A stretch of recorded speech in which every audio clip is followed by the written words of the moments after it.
Hello, hello. Welcome to MTGU Unraveled, where we each choose a magic card and over-explain it to distract you from your current hyperfixation. I'm Rafa. And I'm Ryan.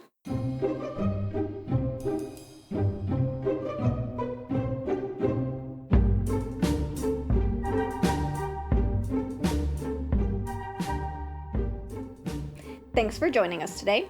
Each of us has picked a specific card as usual to talk way too much about that we think has something interesting you may or may not know about it. So let's go ahead and start with guessing your card. My card today is one generic, one green. And it's a creature. Why are the only things I can think of not one and a green? Because, I was like, oh, maybe it's, oh, heck, I don't even remember the name of the card. The one, Skews Form. Skews Form? No, not Skews. That's two and a green, isn't it? Yeah. And so is Skew Mob. Skew Mob is one green. It's not Skew. It's not even cute. I'll give you the creature type, and let's see if you can figure it out. It is a Lurgoyf. I think I know what it is. I have no idea anything about it. Let's see. Is it it's only one and a green. Yeah. 2/2. No. 3/3. No. 4/4. No. Keep going. It's a star, 1+ star. Never was gonna get there. Yeah, I couldn't even begin to tell you what this card does. So the text box says, this creature's power is equal to the number of card types among cards in all graveyards, and its toughness is equal to that number +1. And the card, of course, is Tarmogoyf. See, I've heard that before. Let's go to your card. Mine is green, white, blue, black. Legendary creature. I mean, I know what this is. It's the number one commander. Okay, so what are the creature types then? Horror Angel. Yes. Did I get it right? Is there more? Nightmare. No. There's one more. She's not a Phyrexian, right? She is. She is? She was eroded to include Phyrexian creature type June 18th, 2021, after the release of All Will Be One, when the Phyrexian creature type became very importante. Okay, so just to be clear, the old cards just say Horror Angel. Angel Horror. That's a dub, in my opinion. Horror. What did I say? We're not making that mistake again. I'm just making sure that they heard us right. Oh, I thought I If you don't know what I'm talking about, go watch some of our older episodes. Okay, rarity. Rare. She mythic rare. Yes. Yeah. 2017 commander. No. 2018 commander? No. What? 2016? Yes. That old? Yes. Wow. Commander 2016 was the first release of the card. 4/4, flying, Vig, Death Touch, Lifelink. I will not apologize. It's Vig. Okay. She's got the Vig. First line of text? At the beginning of your end step, proliferate. Yes. The card is the one, the only, Atraxa, Praetor's Voice. Yep. Yes. Number one commander. Can't get more vanilla than this. Nope, we'll talk about it. But we'll talk about yours first. So this one's got a story to it. Yay! But I'll explain the card real quick. So the first line of rules text and gather is, the ability that defines Tarmogoyf's power and toughness works in all zones, not just the battlefield. If Tarmogoyf is in your graveyard, it will count itself. So if you mill a Tarmogoyf, it's a 1/2 in the graveyard if there's nothing else in any graveyard. Yeah. Notably for any other cards that care about the power and toughness of a creature in a graveyard. I play one of those. Oh, yeah. Yeah, so that makes sense. Yeah, or like we play against Quorum. Yeah. Quite often. And Quorum would, if Tarmogoyf was like a 6/7 sitting in a graveyard, then Quorum would have 6 power. And then Tarmogoyf counts card types, not cards. If the only card in all graveyards is a single artifact creature, Tarmogoyf will be 2/3. If the only cards in all graveyards are 10 artifact creatures, Tarmogoyf will still be 2/3. Yeah, it makes sense. It seems like it's one of those cards where I'm like, man, I don't want to have to keep looking through every graveyard and figure it out. That's because we're kind of a pain. Yeah, we're commander players, so there's 4 graveyards, and it's a lot of work to figure that out. to a degree, where in 1v1 it's pretty straightforward most of the time what your Tarmogoyf is. The third rules text is the card types that can appear on cards in a graveyard are artifact, battle, creature, enchantment, instant, kindred, land, planeswalker, and sorcery. Legendary, basic, and snow are super types, not card types. Kindred is a card type? Yep. See, I thought that was a super type. The more you know. Ta-da. If an instant or sorcery spell deals damage to Tarmogoyf or lowers its toughness, that spell is put into its owner's graveyard before state-based actions are performed. If that card is the first of its type to enter a graveyard, it will raise Tarmogoyf's toughness before the game checks to see if Tarmogoyf dies. So basically, you go to Lightning Bolt a 2/3 Tarmogoyf, but there's no instants in a graveyard. You'll deal 3 damage to that Tarmogoyf, but then the instant goes in the graveyard and state-based actions are checked, and it's now a 3/4 as the 3 damage would put it in the graveyard. Gotcha. So don't Lightning Bolt a Tarmogoyf if it's a 2/3 and there is not an instant in the graveyard. Yeah, that's what that's for. Yeah, I wouldn't think about that. Yeah, that would suck. Some older printings of this card reference the tribal card type in their reminder text. That card type's name has been replaced with Kindred. This change does not affect the gameplay function of those cards or of Tarmogoyf. The same older printings of this card also fail to reference the battle card type, which didn't exist at the time, but Tarmogoyf's ability still counts that card type. And obviously, if they print new card types in the future, it will see those too, based on the fact that Tarmogoyf sees battle, even though battle is newer than Tarmogoyf. It's just gonna keep getting more and more powerful. We pulled this card. Do you remember? That's my experience with it. We pulled the Fallout version of it. Oh, yeah, we did. Yeah. That's how I knew the name. Hey, figured it out. It's had quite a few reprints. It's been in Modern Masters, is where it first came out, the original Modern Masters set. It was reprinted in Modern Masters 2015. More to come on that. Modern Masters 2017. Ultimate Masters, Ultimate Box Topper, Time Spiral Remastered, The List, Historic Anthology 6, 30th Anniversary Play Promos. Just a few. Just a few. This card is legal in Modern and still sees play today. That doesn't surprise me. Yeah. Like I said, incredibly powerful. It's in Jund lists. So green, black, red. Yeah. That makes Messing sense. with the graveyard. Yep. Probably milling your opponents too, but I didn't look at the list that Yeah. closely. It's legal in Legacy, but I couldn't, and Vintage, but I couldn't find any decks.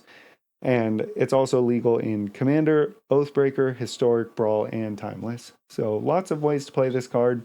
It is a decent card. I'm sure there are some Commander decks that would even play it, but it's not going to be like a home run in a Commander deck I like could put it is it in Nethroy. So, I mean, but it's something that I could mutate underneath of. And keep and the large. And keep large. Yeah. Because I don't have a whole lot of, like, bigger creatures, but... Yeah. No, it wouldn't be something I could get out of the graveyard as easily. No, if it's early game and it's only like 2 or 3 power, it's worth it. I never get to use Nethroy's ability anyway. Everybody stops me. Mutate. Ew. It's not that bad. The cheapest version of this card is the Fallout one at $5. Yeah, that doesn't surprise me. Yeah. And the most expensive today, anyway, is the non-foil from the list. And I think it was like $20 or something. I don't remember. I didn't write it down. It'll be on the screen. The original flavor text says, what doesn't grow dies, and what dies grows the Tarmogoyf. It grows out of junk. Carcasses. Yeah, really, yeah. So there's not too much lore really around Tarmogoyf, but they originate from Dominaria during the Ice Age. Apparently, I just have a fondness for the Ice Age. Apparently. I don't know. Lorgoyfs care about cards and graveyards, so obviously they're primarily scavengers and feed on the dead cards in the game, is the thought. The more dead there is, the more they grow bigger. And now for the story. Yeah. Yeah. So imagine you are at MagicCon. Only it's May 31st, 2015. So way before MagicCons. But picture that because it's the closest you're going to get as an experience. This was a time before MagicCons even existed, but 7,500 people were there. This is a big event. Wow. They've got vendors, artists, cosplay. It looks almost like a MagicCon. Only the main event is the Grand Prix in Vegas that weekend. But a lot like a MagicCon. There was also a wedding going on, but that's beside the point. That's not what this story's about. Yes, someone got married at that Grand Prix in 2015. Yep. That's cool.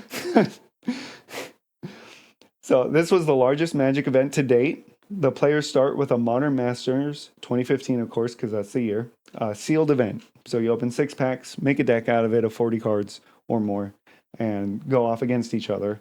After the event, the winners move to the top 8 who draft sealed of Modern Masters.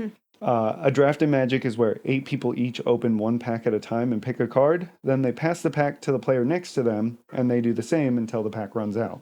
They do this with 3 packs and then build a deck to play against the others that drafted with you. Drafts are fun. Yeah. Now we meet our protagonist, Pascal Maynard. He has been a professional Magic player since 2007 as a teenager. He opens the first pack and does well drafting. Granted, he's an adult and a young adult in 2015. When he opens that second pack, there's a foil Tarmogoyf, which might not sound like a big deal today, given that the card's been reprinted into the dirt. But at the time, it was valued at about $300 for that foil Tarmogoyf. Yes. Yeah, it was a lot. This card wouldn't work, however, with the cards he drafted from the first round. He was building a different deck. Tarmogoyf does not... So, we're getting there. I don't disagree. Keep in mind, he has less than a minute to decide each pick of his card. So you look through that pack, you have less than a minute to pick your card and pass that pack to the next player. They're trying to get through this. This is a long day. So what does he do? He grabs that foil Tarmogoyf, the guaranteed $300. Yeah. Which doesn't seem like a big deal to you. But in fact, if this happened at a draft at our table, I also wouldn't think it's a big deal. I'd call someone out for not grabbing a $300 card. But we also don't play professionally. No, I'd be loud as heck about it too. You passed this? What are you doing? Did you have an aneurysm? Do we need to take you to the doctor? More than likely, they just didn't know is really the... They didn't know the card was worth that or something. There's also a $500 prize for winning this draft, though. So do you want to optimize your chances? I mean... but guaranteed 300, play for 500. I think I'd probably just take the $300 in the bank, especially since it's not going to hurt your deck that much. It will, but it's not going to make it dysfunctional. No, and when you draft, you don't even use every card that you draft.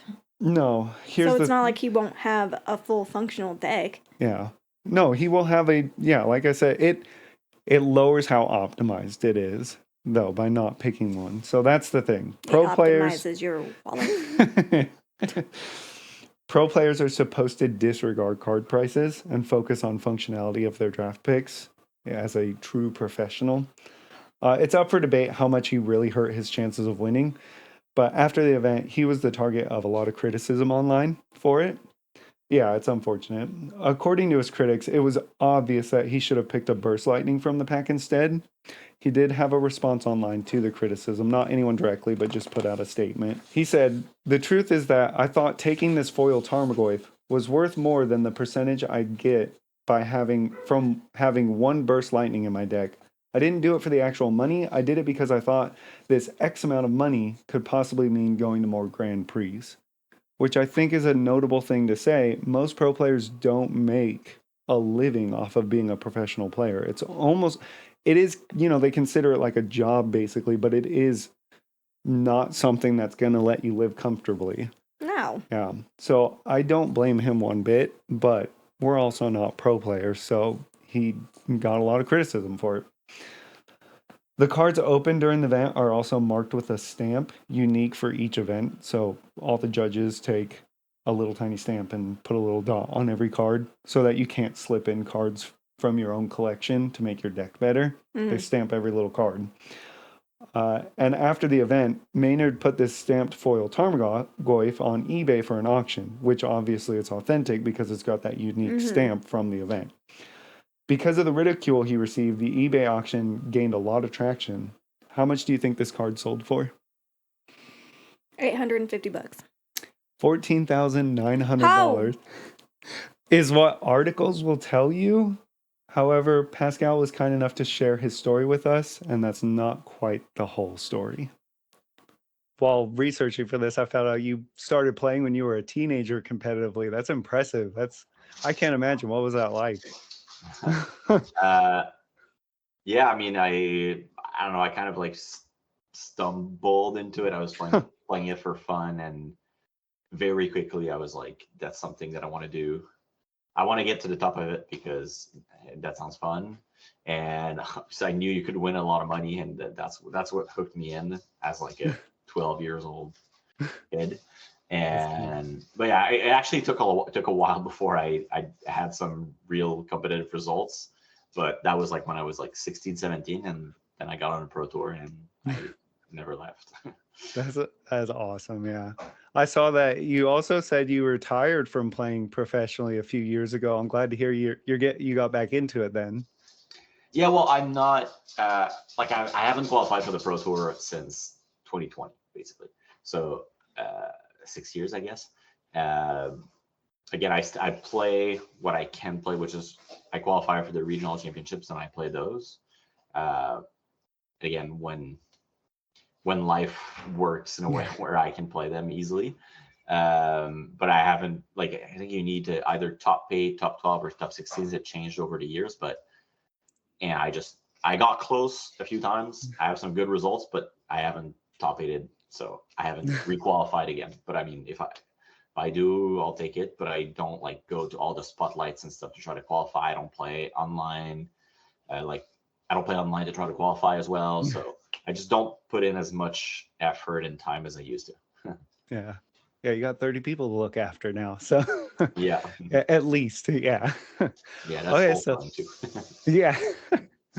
So let's go ahead and if you'd like, start just if you can describe what a Grand Prix, like the 2015 Vegas Grand Prix, was like. I've never been to one, so I'm just kind of curious, what was it like? Yeah, I mean, it was pretty similar to a spotlight. I mean, yeah, I think the spotlights or the Magic Con, the recreation of what the Grand Prix were, but they were a bit more competitive focus, I think. Like there was basically one main event and it was that, whereas the spotlights and the Magic Cons, the side events take a bigger part of like the floor. All the artists and cosplaying events and whatnot, the content creators that do panels and stuff. So yeah, so the Grand Prix were just like you go there for the main event, and then you might play some other events because I don't know, maybe the main event doesn't go well. But like I feel now half the people that go to Spotlight might not even play the main event. They'll do like side events, and I mean that's a feeling. I'm going to my first Spotlight early February because it's in Toronto, so it's close for me. But from what I hear and read and see on like pictures and stuff, it seems like almost half the room is there for Commander or all the side events.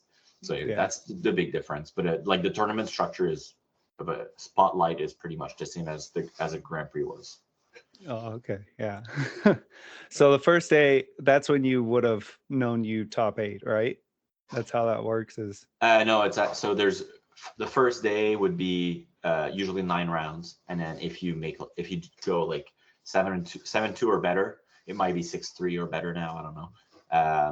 You would make day 2, and so it's like a field of 2,000 people that reduces to like 200, and then on day 2, you keep your day 1 record, and then if you do well enough on day 2, then you make top 8. Oh, okay. So day 3 would have been when you did the well, the top 8 is usually played at the end of day 2, essentially. So okay, it's 2 days. It's 2 days. 2 days. Okay, end of the day on the second day. All right, yeah. So that if you'd like to describe the draft to me, I know it was second pack, right? Is where that was. Yeah. So the Goy thing. Yeah. Yeah. Basically, So a bit of context. I was in a good year where there was So there used to be pro points that would give you statuses that would like give you more stuff for the pro tour, give you guaranteed money, invitations to worlds and other events. And I was in a position where I had the number of pro points that I had was very close to giving me an invite to worlds. And there was also, maybe I'm mixing up things, the timeline, but there was also another race for like, I think it was the biggest number of pro points won at Grand Prix.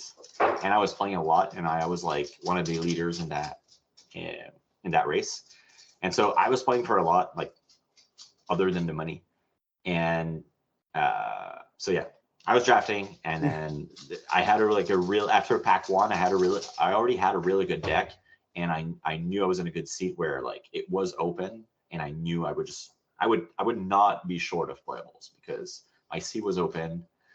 And like that's the reason number one why I took the Goif. I was just like, I don't think I'm gonna be short on playables, and it's a lot of money. And well, I have like 45 seconds to a minute to think. So yeah, that's the end of it.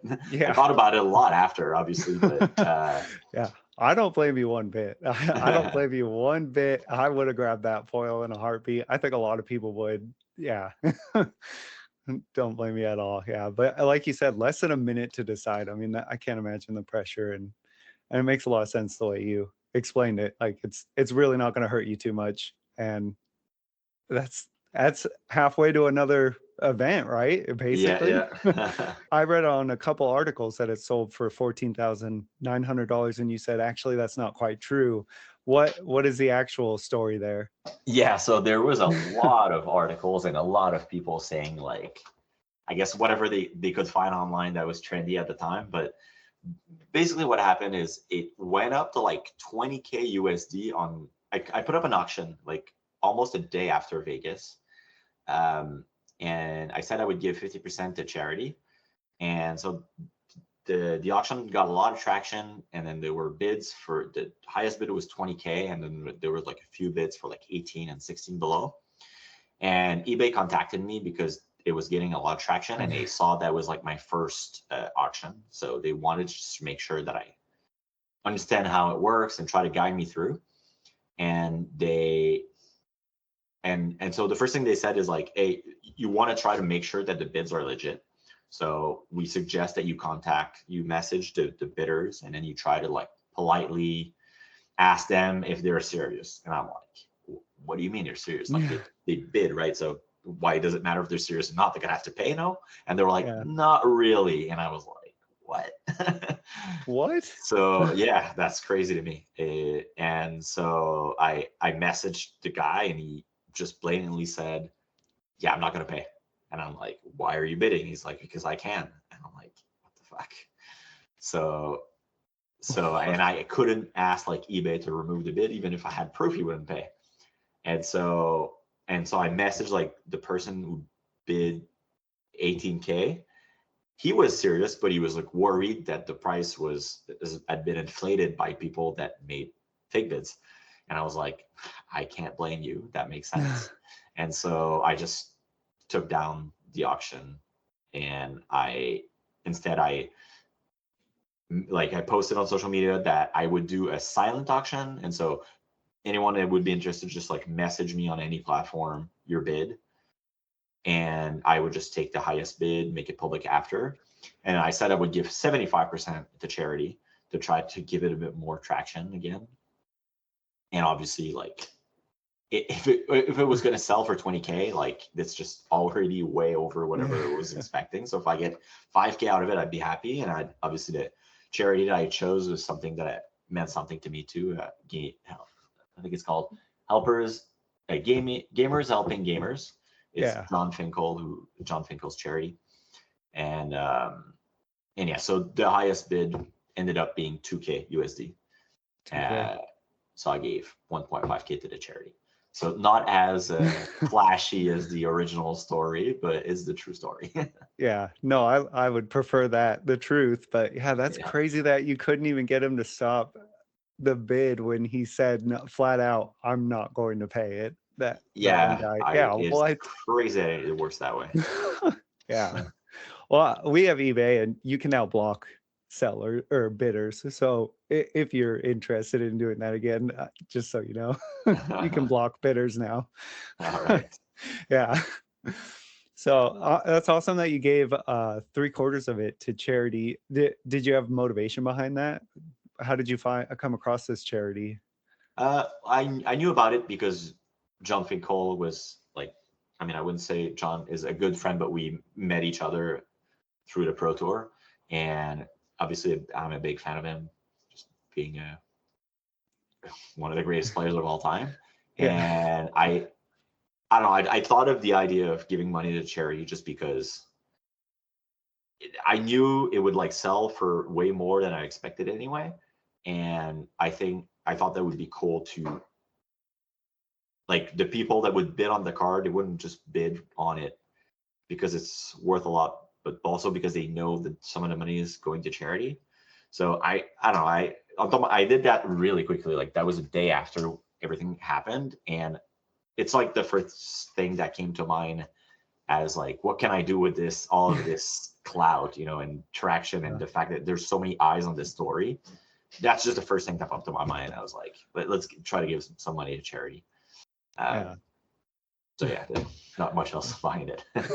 Well, I think that's fantastic. Yeah. Do you remember any specific criticism that you received? I disagree with everything I read. I don't blame you again, like I said, but do you remember anything specific that you heard?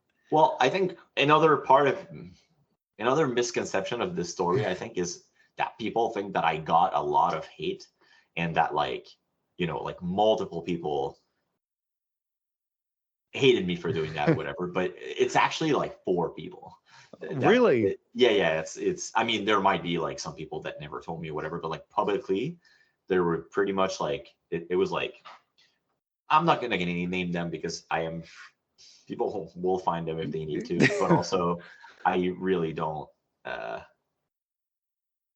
It was never personal to me. Like, I did not take it personally, and I'm to this day I'm friends with these people, and I am not. I can't find a word right now, but yeah, I love these people, and I don't wish them hate. I don't think they deserve hate at this point now. I think they did back then, because what they did was reckless. What they said was, they could have thought about it a bit more, especially because they did it publicly. But essentially, yeah, it was a few pros that were essentially judging what I did. Like, I think as a not me personally, but like as a person who plays professionally, just like they do, and they would not have done that, and I respect that. As I said multiple times after, if I had more time to think about it, I would not have done it. I think I just had like a bit too much on the line, and ultimately, like, I don't do this for money. I wasn't doing this for money, but yeah, in 1 minute, that's the decision I came with. But yeah, so I did not get a lot of hate. In fact, they got a lot of hate, way more than that I felt, and in fact, I got a lot of love. Got a lot of fame from this, and yeah, it was just only positive for me, basically, the story, and never took anything personal. So yeah. That's amazing. Yeah, it sounds like everyone's forgiven everyone. Is that safe to say? That you're all on good terms? Yeah. It's funny because in the past year, I've been playing a lot more Star Wars Unlimited than I've been playing Magic. Oh, really? Actually, this year, I think I only played like one serious Magic event. And that's like 9 months ago, I think. And I've played a lot of Star Wars. And I went to an event that was basically like a Spotlight or a Grand Prix, but for Star Wars. So day 1 sealed, day 2 draft, and then a top 8 draft. And I was in a decent position to make top 8. And the coverage guys were like, if you make top 8, you're going to be on coverage, because we were featuring one player. And that would just be hilarious if you open like the equivalent of a Goy foil in that game is like a showcase leader, like $200, $300, $400. And they were like, we want to put you in that seat. Then you open in a showcase. It would be insane that you do it like in Star Wars too. And I didn't make top 8, but the guy that they featured actually did open a showcase card, which is like 1 out of like 6 cases or something. Wow. And so that could have been really close to be me. I didn't come prepared. I don't know anything about Star Wars Unlimited. I'm sorry. What do you like about it? I mean, it's you know nothing about it? You've heard about it? I mean, I've heard the name. That's about it. I mean, it's fairly close to Magic, like as a card game. The combat works a little bit more like Hearthstone, if you've played Hearthstone before. Yeah. But what I love about one of the mechanics that they do that is super unique is you don't have like separate turns. So you will like make an action, and then your opponent makes an action, you make an action. There's no stack, so it's like I either attack and then you attack with something, and then I play a spell and then you attack with something. So all of the actions that you would make in Magic, basically, they're an action. And then at the end of like the turn ends essentially, and then you untap and everything like Magic when everybody runs out of actions that they can do. So it plays a lot more like chess than any other card game that I've played. And to me, that is like that makes it super skill intensive, like much more than Magic, in my opinion, like just the gameplay. Magic has a lot of other qualities, of course. Magic's still the best game ever. But I love that about the game. It's super dynamic. It sounds like the way it's structured, there's no watching one player play solitaire. Like exactly. Yeah. Like you start your turn and you might have like a good idea what you're going to do during your turn, but it's never going to be like deterministic, because your opponent can like, if maybe the options that they have, they do it in the wrong like sequence of actions, then you might get them. But like, so there's a lot of bluff. You'll do like some actions, try to bait them to use their next action as something you want them to do. And like, it's really fun. Oh, that's neat. Yeah. So I saw you also had Post Malone in your store. That is amazing. That is cool. It's a little misconception. He didn't actually come to the store. That was the plan, but he ended up arriving in Quebec City like a few hours before his show. So we got backstage passes, and then we got to hang out in his lounge with him. Before, but he wasn't there. So we were in the lounge with like his crew before the show, and then after the show, then we spent the night in his lounge like playing Magic. That is so cool. Yeah, that is so awesome. So I know you're a pro player and you're playing a lot of Star Wars Unlimited too, but I saw you'll occasionally play Commander in your store. Is that right? Not really. No. I mean, I don't think I'm usually like twice in the store. I don't like Commander. I love what it does to Magic. I love that it exists, but it's so different than 1v1 60 card decks to me that it's like, I don't love it. I don't love like multiplayer games in general. So. Yeah, it's the board game version of Magic. I mean, it is. I know that. Yeah, and it's great that it exists. Like it's amazing, especially as a store owner. Like we would not be that big or successful Magic if Commander didn't exist. I saw you made you got second place in 2017 Pro Tour Ixalan, right? Yeah. What was that like? Yeah, that was cool. I played like 30 Pro Tours or something, and I've always like been doing well on the Grand Prix circuit, but not that well in the Pro Tour. Like just enough to like keep qualifying and stuff, but like never. I have 2 top 8s, but like it took me a while to finally make top 8, and so that felt great. I think that one was my second Pro Tour top 8 too, and almost winning. I was playing against Seth Banfield, who was at the time possibly the best active player, and he might still be the best active player, which is crazy 10 years after. And he was a good friend too. We were going to tournaments together a lot. We had been testing together, I think, a few years before that, in the same team, but we were not when that happened. And we had a crazy close set of five games. That was fun. And like even losing, I didn't really care that much because I saw him win, and he was a good friend, and he was like obviously super happy about it. That was his first Pro Tour win. Now we might have 10 or something. I don't know. He could have given me that one if he knew he was going to have 10 more. But that felt great. That's awesome. Yeah. Do you have a favorite memory related to your Magic career? I mean, this might be it. Especially, I was playing a deck that I essentially brewed. I was like the only one person playing that deck in the tournament. I think someone else was playing it, but he was on our team. And like that's something that I always that's the thing I love the most about Magic is deck building. And I also it's like a love-hate relationship because I know that it's dragging my win rate down most of the time because often it's just better to play the best decks and just learn it properly and just play better. But I just love doing it so much that I spend so much time when I'm preparing for an event doing it because what if I find the best deck that nobody found? Like, what if?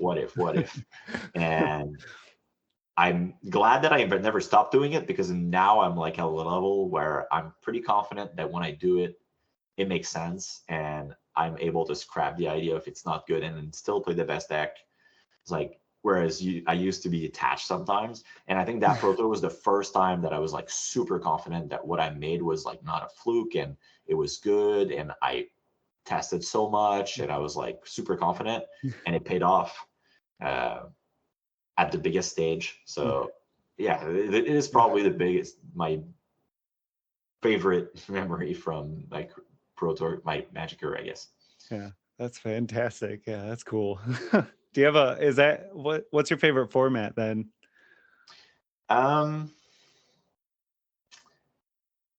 There's so many now. I think in general limited. Limited? Like sealed and draft, Yeah. Maybe specifically draft if I have to choose one specific. I limited was the it was like it combines what I was good at and what I love doing, which was deck building. So I always loved limited way more, and I was always better at limited than anything else. I spent like my last maybe 5 to 10 years trying to get better at constructed because that's where I lacked more. And I think because I was super good at limited for a while, I was able to finally like use what I learned as deck building in limited in constructed and just be better at constructed. And now I'm much better at constructed. So yeah. That's awesome. Yeah. Do you have a favorite specific Magic card?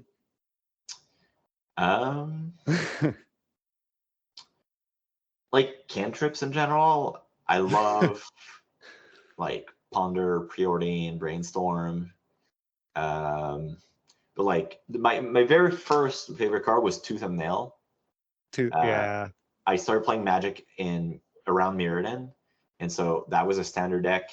I have some really good memories of playing that deck, playing against that deck, and also the concept. I like fell in love with the concept of playing a one card like that just wins you the game. Yeah. And that was like a curse for a few years because I would only try to play decks that would do that. And sometimes the decks were not good, but I would still try to play them. And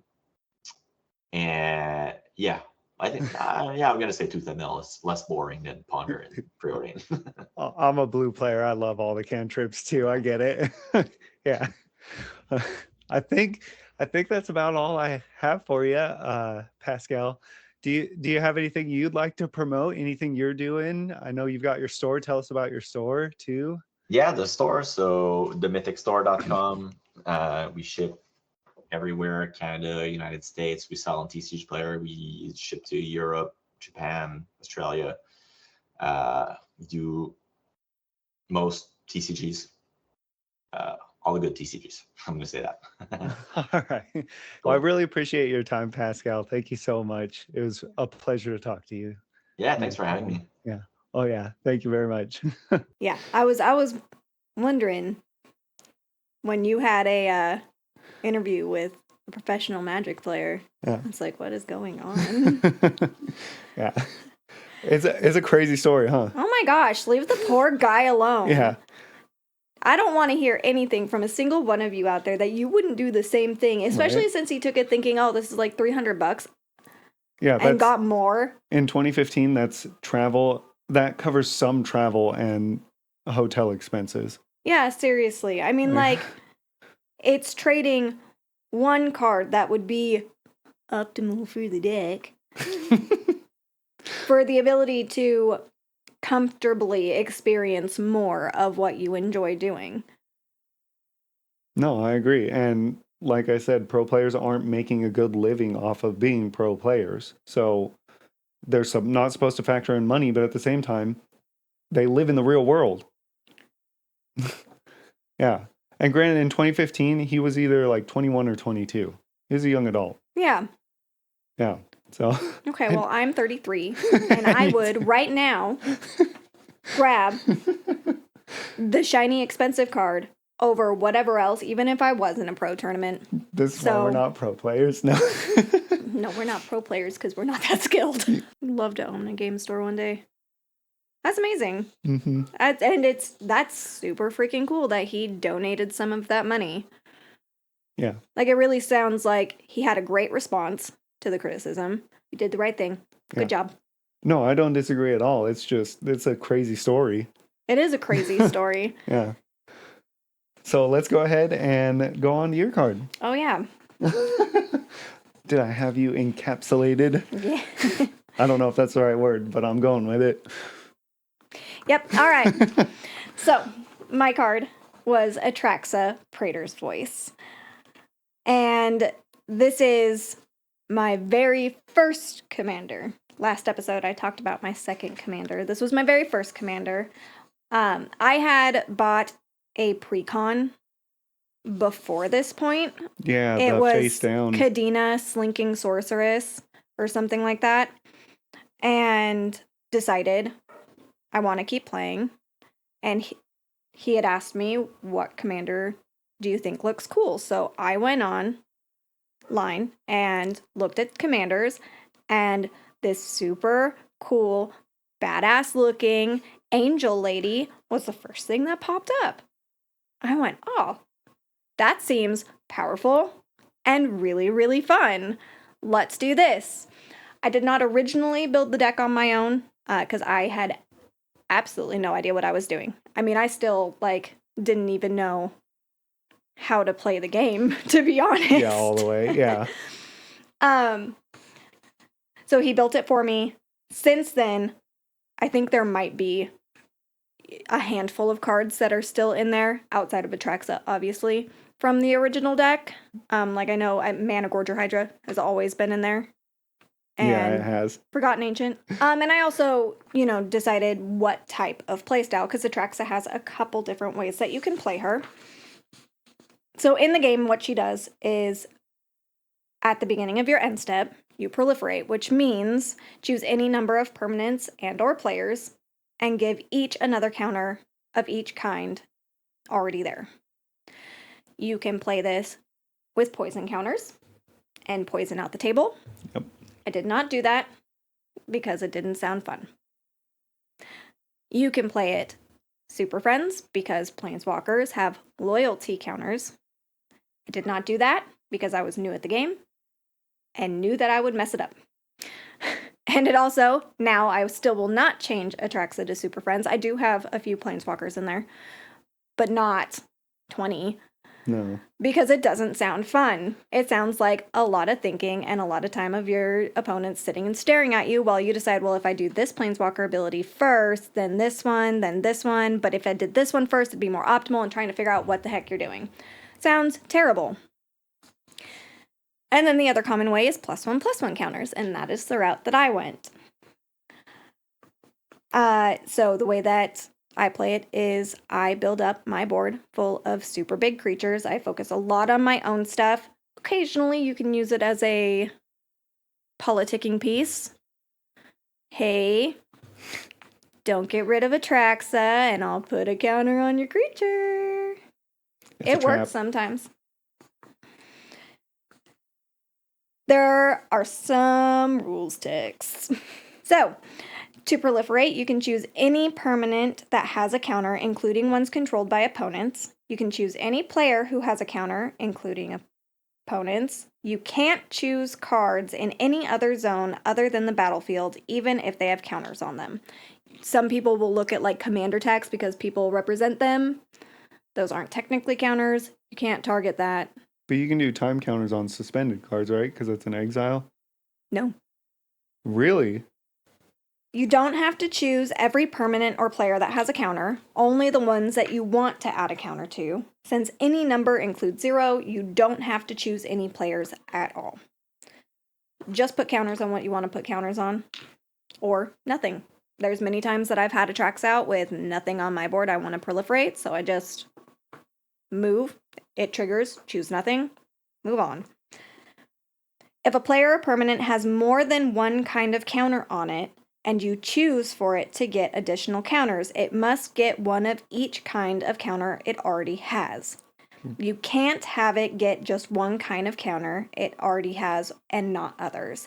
So if you target a player who has a poison counter on them, and they say also have experience counters, you have to give them an additional experience counter in order to give them an additional poison counter. Interesting. You have to do both or none at all. Energy isn't counters on a player, though, right? I don't know. You don't know. Not important. Yeah. And same goes for any cards that you target. If it has more than one type of counter on it, then you have to do multiple of those. 2 trample counters. Yeah. Double the trample. Well, say like somebody's playing Omo. We know someone who plays Omo. Mm-hmm. And you put a -1 counter on it somehow, and you want to proliferate that, you also have to proliferate the everything counter. Not necessarily that 2 of those counters on one really matter in an Omo deck most of the time. But some lists probably include Goldberry, which she would take advantage of that. An ability that triggers whenever you proliferate, triggers even if you choose no permanents or players while doing so. So, like, I have cards in there that say, I have Azuri, Stalker of Spheres, that says whenever you proliferate, draw a card. Yum. So, you move to your end step, you still proliferate even if you don't proliferate anything. And you would still draw a card. That's crazy. That seems off to me. But, I mean, I guess, yeah. Yeah. Because you can choose 0. You can choose 0. You're still proliferating nothing. See, that's not intuitive to me. No, it's not. Yeah. But it's a triggered ability that goes on the stack no matter what. And cards that care about proliferating care about the trigger being on the stack. That's cool. Players can respond to a spell or ability whose effect includes proliferating. Once that spell or ability starts to resolve, however, and its controller chooses which permanents and players will get new counters, it's too late for anyone to respond. Which I know that I also have given information that I didn't need to give, apparently, at times, because the trigger goes on the stack. Now everyone can respond, but I don't have to declare my targets until whoever does whatever they're going to do. Yeah, until it's resolving. Yeah. If a permanent ever has both +1/+1 counters and -1/-1 counters on it at the same time, they are removed in pairs as a state-based action, so that permanent only has one of those kinds of counters on it. So once state-based actions are checked, a permanent can never have both -1/-1 and +1/+1 counters on it. I have a Cauldron of Souls in the deck, specifically for that reason. Use it, have all my creatures come back with -1/-1 counters, and then as soon as I can get +1/+1 counters back onto them, they no longer have that, which makes it a repeatable effect, not just a one-time. Yeah, that's cool. Which is great. There are 11 reprints of the card. Jeez. Yeah. What? Quite a lot. And 4 different arts. The original art was done by Victor Adam Minguez. I should know this one because we met him.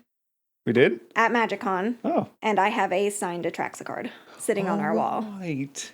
My original card that I had as my commander for Atraxa is signed and now on the wall because I got a different art for it.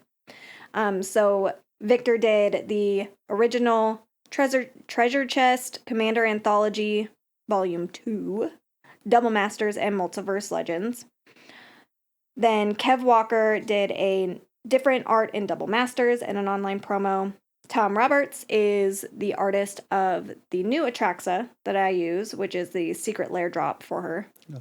Beautiful. And then Justin and Alexis Hernandez did a Multiverse Legends version, which that one also comes serialized.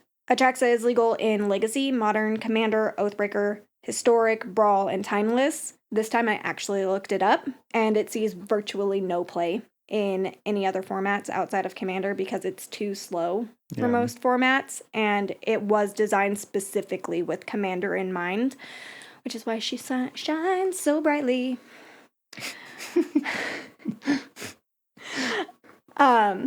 Unlike the other Atraxa card, which does see play in other formats. Atraxa Grand Unifier. This one. Prices of the card for non-foils are about $30, with the exception of the special Double Masters one that sits at $85. Jeez. Foils range anywhere from $35 to $75. There is a serialized PSA graded 10, number 165, sitting on eBay for only $1,500. It's a deal breaker. If it was 167, I'd consider it. It wouldn't be for you. And yes, I would play with the card. That would be my commander. Schmack. Yep. It's in a protective case. It's fine. Drop a building on it. Oops. Spoiler alert. Yeah, speaking of that, let's go ahead and get into some of the lore. The Phyrexian lore is my favorite lore of the whole Magic the Gathering universe. Really? I didn't know that. Yeah, who knew? Yeah. I've never talked about Phyrexians. I don't have Phyrexian tattooed on my arm. So, Atraxa was a Mirrodin angel who fought against Phyrexian corruption on the plane, but was ultimately captured while single-handedly protecting a Mirrodin retreat. Elish Norn honored the angel's tenacity by gifting her with the gift of Phyrexian completion. What a gift. Inviting the other Praetors to join in the process, Urabrask was the only one to decline Elish Norn and not participate. Hence the reason why Atraxa's color identity does not include red. Oh. Atraxa became Elish Norn's most loyal general, given the task of uniting the plane in Phyrexia's name, while Elish Norn tended to the invasion tree. To accomplish this, she made more Phyrexian angels to serve her, which included Ixhel, which is another magic card. Oh, it sounds familiar, but I don't know the card. But it's up on the screen. Atraxa was then sent to lead the efforts of the Machine Legion against the inhabitants of New Capenna, hoping that her history as an angel would provide protection against the Halo's effect. The Halo is an angelic magical essence that rules New Capenna. It's harmful to Phyrexians and protects them against passive completion. But because it's angelic, she was hoping that because Atraxa was an angel, that it wouldn't affect her in the same way it would other Phyrexians. But she was wrong, huh? She was commanded to salvage the ship of Old Phyrexia, kill all the citizens, and destroy the Halo Wellspring. It didn't affect her as much. She was able to successfully corrupt the Maestros, which is a prominent historical family on New Capenna, but was driven into a destructive rampage. Basically, she just went insane. From the sites of bound angelic forms in statues around the city. And she destroyed them, which released their angelic energy stored in them. And this whole thing, where she just started breaking stuff, caused enough of a distraction that allowed other families time to join forces and coordinate a counterattack against her, using explosives to drop the entire neighborhood block of Park Heights on Atraxa's face. She was later found in the rubble with a steel girder through her chest. Dead. No, she'll be all right. She'll be fine. Yeah. The Phyrexians will return. Walk it off. Yeah. Oh. And that is the end of Atraxa. My poor beautiful angel horror had a whole block dropped on her. Why do they treat Phyrexians so bad? They're just trying to make everybody one happy family. Yeah, they just care about the well-being of everyone. And then to summarize Atraxa, I have one little fun fact for you, which you had brought up. Atraxa did reign at number 1 on EDH Top Recs, Top Commanders for 7 years. Yeah. Basically from the time that she was released until mid-2025. And then the stupid dragons, with the release of Tarkir Dragonstorm, Ur Dragon bumped up and took the number 1 spot. And then in addition to that, the release of Innistrad earlier in the year, Edgar Markov slowly crept up to number 2, so she now sits at number 3. Wow. Freaking Eminence commanders can heck off. Yeah, really, it's all 3 of them are from the same 2016, you said? Mm-hmm. Yeah, they're all from 2016. The cat one doesn't count, or whatever it is. The green-white one. No. But yeah, so now she's sitting at number 3. Dang. Oh, how the mighty have fallen. I'm sure she'll sneak back up. She'll never be unpopular. She'll never be unpopular. She's just too powerful. Yeah. Well, she's so good. I don't even think it's that she's too powerful. I could name plenty of commanders that are way more powerful. She's a lot of fun. She is a lot of fun. There's so many different things you can do. Yeah. And not to mention, she's a 4/4 flying beater. Like, yeah. Gains you life, will kill anything on, death touch, whatever. And has the Vig. Well, and they're never going to stop printing cards that just synergize so well with her. Yep. I mean, so many sets each year. I'm like, oh my gosh, another card for Atraxa. Another one. Another one. Yeah. Another one.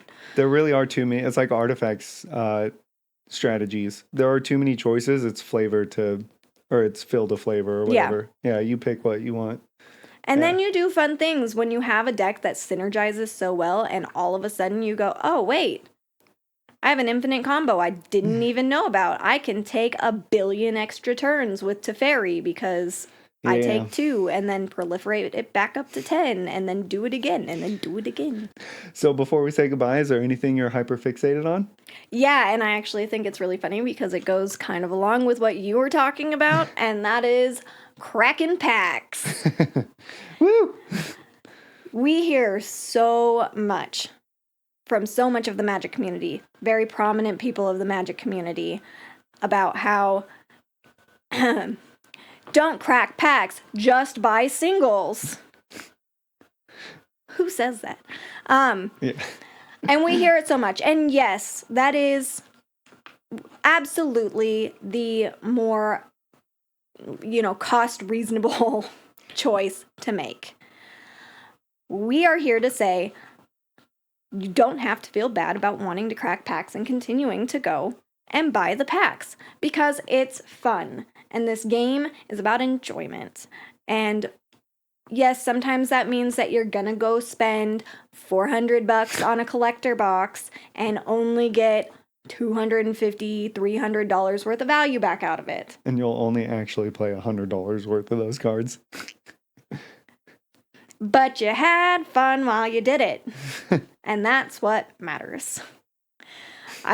It's just been something that I've been thinking a lot about with around the time of recording is when Lorwyn is just releasing. Mm-hmm. And I'm sitting here dying because I'm watching friends open packs and I'm watching people open packs online. And I'm just like, man, I want the chance.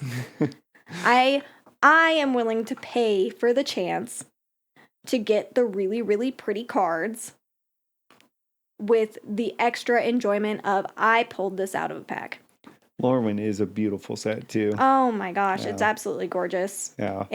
Lorwyn really makes me sit here and think more about how I want to learn how to do art in other medias. Because we just saw on TikTok the artist who did the Runaway Together art, painting it in not in real time because it wasn't live, but no, a time lapse. Yeah, of them painting it, and I wish that I knew how to paint, because they just produce some of those beautiful art. And you know what? In world, we're getting back into the whole universe thing. But in universe, Magic art really just hits different. It really does. Which only drives that desperate need to crack packs even more, because I don't care if the card is 30 cents. I want all of them just to look at. That Lorwyn Runaway Together, I've said it before, but it's my favorite version of that card. It is so pretty. The art on that card, I love it. Really, really pretty. I really love the one from Bloomborough just because it's got cute art. Yes. But no, the art is absolutely gorgeous. I just don't know how, but it feels like there's a whole story in that one art to me. Yeah. Yeah. Yeah, the elf fell in love with the fairy. That's what I get from it. Yeah. They're running awesome. away together. Yeah. You can't tell us what we can do and who we can love, Mom. It's not a phase, Mom. So anyway, go ahead and crack those packs. Don't feel bad about it. And tell me in the comments what you crack out of the packs, because you'll just help feed me. Feed me. Yeah, send us it too if you did it on camera. Yeah. And if you pull something crazy, we will congratulate you, because that's amazing. If you don't, we'll give you our condolences. Yeah. We feel you, buddy. So, you can find us on TikTok and Twitch at Dicentric Games for more Magic content, live streams, and other nerdy shenanigans. Yeah, if you would like to share any of the quirks that Magic has hidden in their cards, join the Discord in the description. If you have questions or suggestions for the show, please leave us a comment or send us an email. Yep. We hope you learned something new. If there's anything else interesting about the cards that we chose, or what you found interesting from today's episode, please let us know. We'd love to hear from you. Thank you, everyone. Enjoy your week. Click all the buttons. Do all the things. Bye.